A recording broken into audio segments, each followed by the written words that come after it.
Hello everyone, welcome you all again in my channel Vaishali Tarun Soni. Today I am going to discuss figure of speech. Figure of speech, as I told you, that means alankar in Hindi. Today I am going to discuss metonymy. Metonymy is a figure of speech where a thing or a concept is referred to the name of something closely associated with it. In Hindi I can say that कि किसी वस्तु या किसी व्यक्ति का सीधा नाम ना लेकर उससे संबंधित किसी वस्तु का नाम ले लिया जाए या उससे संबंधित किसी चीज का नाम लिया जाए। फॉर एग्जाम्पल मैंने कहा क्राउन। क्राउन जो है रिलेट करता है किंग या क्वीन को, किंग या क्वीन को, है ना। तो मैं किंग या क्वीन ना कहकर मैं किसका यूज करूं, क्राउन का यूज करूं। That example of metonymy. Metonymy का मतलब होता है where a thing or concept is referred to the name of something closely associated with it. किसी व्यक्ति या वस्तु का सीधा नाम न लेकर उससे संबंधित किसी वस्तु या किसी कॉन्सेप्ट का नाम या किसी उसका उदाहरण ले लिया जाए। For example pen is mightier than the sword. जो कलम की शक्ति है वो तलवार से ज्यादा है। मतलब पेन यहाँ पे एग्जाम्पल है राइटिंग। मतलब कोई चीज आप राइटिंग में देते हो वो बहुत ज्यादा जो है इफेक्टिव है, माइटर है then the sword. Sword example है, या स्वॉर्ड सिंबलाइज करता है वायलेंस को, जबकि पेन सिंबलाइज करता है राइटिंग को। मैंने यहाँ पे राइटिंग और वायलेंस के नाम ना लेकर मैंने पेन और स्वॉर्ड का एग्जाम्पल लिया। One more example I suppose to give, तो दैट इज योर मेटोनिमी। का मतलब होता है आप किसी वस्तु या किसी व्यक्ति का सीधा नाम ना लेकर उससे संबंधित चीजों का नाम ले। For example Hollywood. जैसे मैंने हॉलीवुड का नाम आया तो ये क्या है, एक अमेरिकन फिल्म इंडस्ट्री है। मैंने अमेरिकन फिल्म इंडस्ट्री ना कहकर मैंने इसको क्या बोला, Hollywood. Hollywood Hollywood is obsessed with sequels. मतलब मेटोनिमी का मतलब होता है किसी वस्तु या किसी व्यक्ति का सीधा नाम न लेकर उससे संबंधित किसी वस्तु का नाम लिया जाए या कोई उसी से रिलेटेड कोई उदाहरण दिया जाए। For example one more example, crown will decide the next step. Crown यहाँ पे किंग और क्वीन या मोनार्की से रिलेटेड है, मोनार्की। तो क्राउन जो है मेटोनिमी का एग्जाम्पल है because it symbolizes what, monarchy और किंग और queen. Now let me give you hand. अब हैंड यहाँ पे एग्जाम्पल है हेल्प का, सिंबलाइज कर रहा है। मैं हेल्प ना बोलकर मैंने हैंड का यूज किया। मतलब मेटोनिमी का मतलब होता है you are using some example of that particular concept or your object without using such words. For example, Wall Street. अब Wall Street is nervous about election result. जब मैं बात करूं वॉल स्ट्रीट की, वॉल स्ट्रीट का मतलब होता है फाइनेंशियल मार्केट। फाइनेंशियल मार्केट ना बोलकर मैंने इसको एग्जांपल दिया वॉल स्ट्रीट का। जैसे बॉलीवुड, बॉलीवुड जो है इंडियन फिल्म इंडस्ट्री है, तो इंडियन फिल्म इंडस्ट्री ना कहकर मैं उसको बोलूंगी बॉलीवुड। अब बॉलीवुड बोलते ही तुम्हारे दिमाग में आता है इंडियन फिल्म इंडस्ट्री, जब वेयर एज हॉलीवुड बोले तो तुम्हारा American film industry is there. ना वन मोर इज देयर, जैसे ताज जो है रिलेटेड है तुम्हारे राजा और महारानी से। कागज पर लिखा हुआ मान्य है। कागज का मतलब यहाँ पे क्या है, दस्तावेज से है। वन मोर एग्जाम्पल हिंदी में, दिल्ली ने नया कानून बनाया। अब दिल्ली, मैं किसी सिटी की बात नहीं करी, किसी यूटी की बात नहीं करी, मैं कैपिटल सिटी की बात नहीं करी, मैं यहाँ बात कर रही हूँ दिल्ली ने नया कानून बनाया। मतलब दिल्ली सरकार ने, अरे बेटे दिल्ली, मैंने सरकार का नाम ना लेकर, जैसे मैंने कहा उन्होंने लाल किले पर भाषण दिया। अब लाल किला सिंबलाइज करता है किसके भाषण को, प्रधानमंत्री या भारत सरकार के प्रधानमंत्री के भाषण की बात हो रही है। लाल किला, रेड फोर्ट जो है समहाउ एग्जांपल ऑफ दैट। तो मेटोनिमी का मतलब होता है आप किसी व्यक्ति या वस्तु का सीधा नाम ना लेकर उससे संबंधित चीजों का नाम ले, तो ये एग्जांपल होता है मेटोनिमी का। Now next word is euphemism. When I am talking about the word euphemism.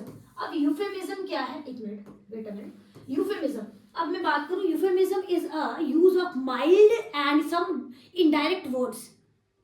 कुछ विनम्र भाषा का यूज किया जाए इंस्टेड ऑफ हार्श और ब्लंट। हार्श और ब्लंट शब्दों का यूज ना किया जाए, डायरेक्ट भाषा का यूज ना करके इनडायरेक्ट वे से उन्हीं चीज़ों को कहना, लेकिन बड़े पोलाइट वे से, या मैं बोलूँ बहुत ही माइल्ड और इनडायरेक्ट वर्ड यूज करके। For example, he passed away last night. अब passed away symbolises the word died.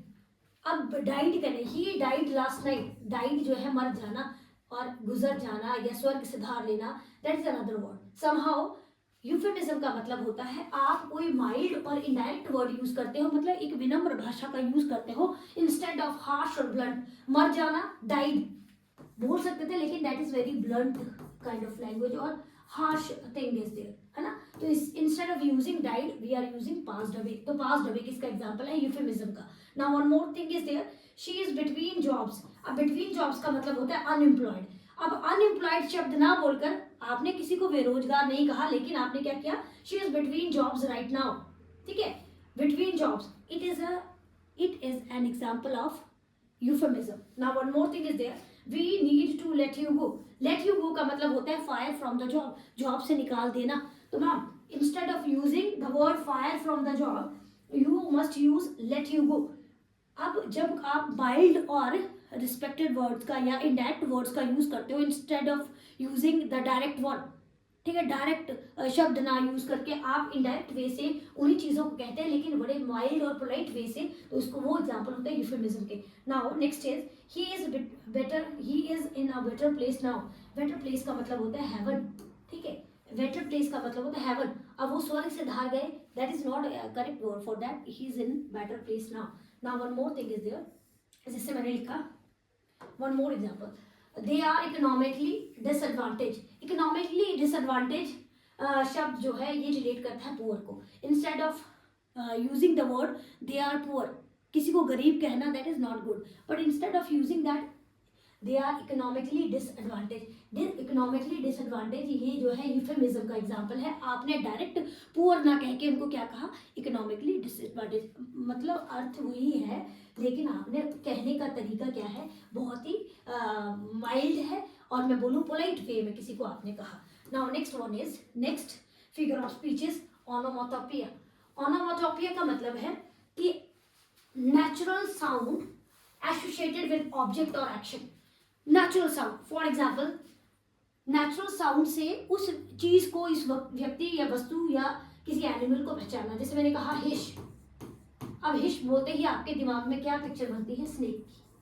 अब ये क्या है, हिस जो है, हिसिंग साउंड जो है, ये एक नेचुरल साउंड है that is associated with the snake. Instead of using onomatopoeia का मतलब होता है a word that imitate the natural sound associated with its object और एक्शन। अब मैंने कहा tick tock, the clock goes tick tock. अब टिक टॉक जो है एसोसिएट करती है किसके साथ, तुम्हारे क्लॉक के साथ। Now the bee whirred around the flowers, तो अब वर्ज्ड साउंड जो है ये एसोसिएट करती है वी के साथ। अगर आप वर्ज बोलोगे then it is associated with the bee, bees. Now ये ओनोमोटोपिया का एग्जांपल होता है जब आप नेचुरल जो है उसकी साउंड को रिलेट कर पाते हो उस वस्तु के साथ। नाउ द थंडर रंबल्ड, रंबल्ड साउंड है थंडरिंग साउंड समहाउ, रंबल्ड, तो रंबल्ड जो है ये रिलेटेड है थंडर के साथ। जाओ कैट मियाउ, अब सबको पता है वार्किंग जो है, barking is related to home, तुम्हारे डॉग के साथ। वैसे ही म्यू म्यू साउंड जो है वो कैट से रिलेटेड है। तो ये नेचुरल साउंड है जो कि उस चीज के बारे में बताती है। जैसे मैंने कहा the baby splashed in the water. अब स्प्लैश जो है ये ओनोमोटोपिया है किसका, वाटर का, वाटर का, water having its natural sound of splashing, splash. तो ये ओनोमोटोपिया का एग्जांपल है। Now one more thing is there, another figure of speech is there, that is your oxymoron. When I'm talking about oxymoron means virodhabhasi alankar, means oxymoron is a figure of speech in which two contradictory terms are combined to create an effect।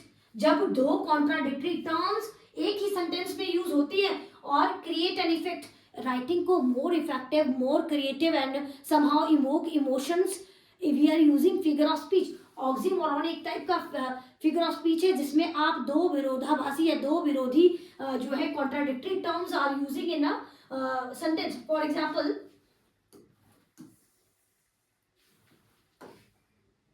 Now there is a, it is a bitter sweet. अब bitter भी और sweet भी दो contradictory term है, bitter sweet memory, this is an example of that is oxymoron। one more thing I just want to, he gave me original copy, original भी और copy भी, original भी है ठीक है और copy भी, नकल भी है।